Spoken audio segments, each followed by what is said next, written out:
Greetings, Steve with FloatChecker here. In this video, I want to talk about paper trading, which is also known as trading in a simulator or a demo account. Regardless of what it's called, the idea is usually the same. You're given a virtual environment where you can practice buying and selling stocks with fake or pretend funds so that you don't risk losing any real money. Now, this is my Thinkorswim simulated trading account. You can see it up here in the left-hand corner.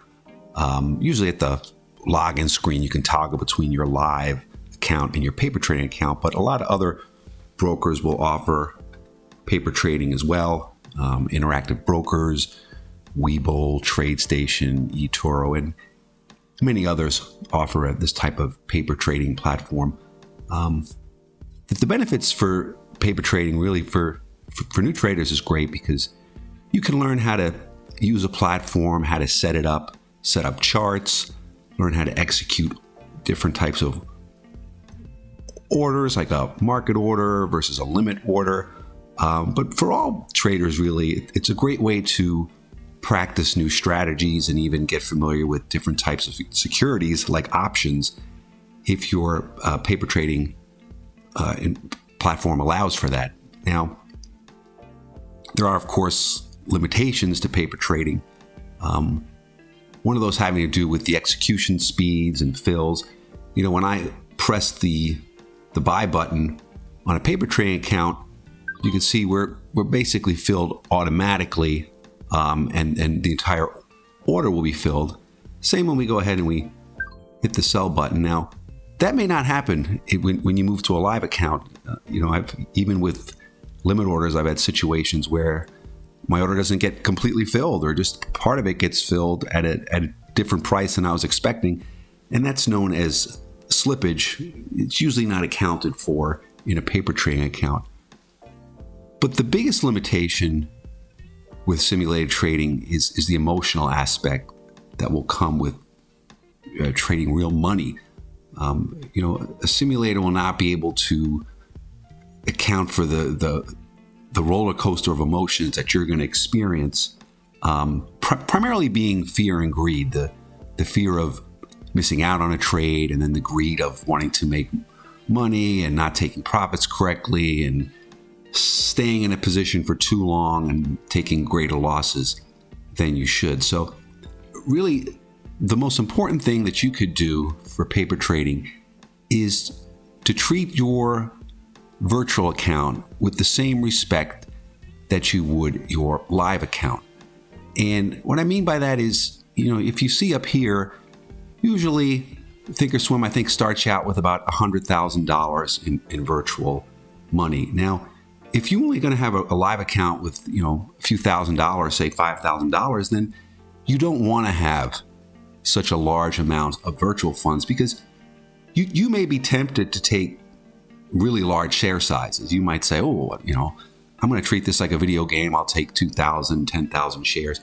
And that can get you into a lot of trouble if you have that mindset when you do live trading. Now, I just want to show you, I'm going to bring up a live trade that I did a few months ago. Now, this was a bad trade. This was in that morning, the stock HYMC, there was some news that the meme stock AMC was going to take a position in this company, so it got a lot of excitement in pre-market.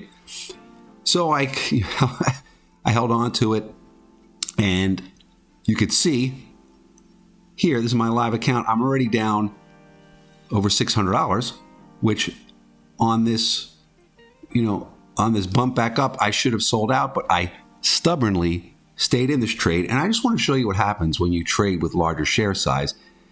I had about 2,200 shares here. Now, for every 10 cents this drops, that's going to be a $220 loss in my account. Now watch how quickly this is going to drop from around 600 down. Now I'm down to 800, just like that, within a few seconds. And as we're talking, I'm down over $1,000. Now, I took a loss here, and just looking at that number is painful. Okay, as a new trader, this will be incredibly painful to you. This is going to trigger a wave of emotions that you're not used to dealing with. If you have a $5,000 account, this will represent a 20% loss to your account. And you're going to be shocked. You're going to be stubborn like I was. You're going to think stock will turn around, or you'll take a larger size to sort of average down, and you're going to wind up losing money. That's going to make you angry. You're going to be angry. You're going to say, I have to make these losses back. And you're going to overtrade and dig yourself into a larger hole, to a point where you might blow up your account or have to add money. And then that's going to even trigger more. That's going to trigger emotions of embarrassment. You're not going to want to talk about this with your family and friends. And you might get losses to the point where you just give up and say, well, the market's rigged against me. I'm going to close my account. And you don't want to begin your trading journey like that. So to avoid these losses, what I suggest is changing the virtual funds to what you would do in your live account. And at least in TD Ameritrade, you can do that. You can go to the monitor tab. You got to make sure you're in your sort of your margin account there. You press adjust account here to the right. Click down. You want to make sure you're in your portfolio. And then you can change this number to 5,000, I believe. I'm sorry, I was in the wrong. Okay, so we change that, hit apply, and now we can trade realistically. So trade realistically with the correct share sizes, even if it's only 10 shares at first. As you gain confidence, you can build up your share size. If you suffer a large loss, trim your share size back down again until you regain that confidence, that then you can move forward. So that's it for now. As always, check out our site, FloatChecker, if you'd like. You can quickly scan the float of stocks that you're interested in across several of these financial websites in one easy search. Okay? I hope that helps you out, and we'll talk again in the next one. Take care.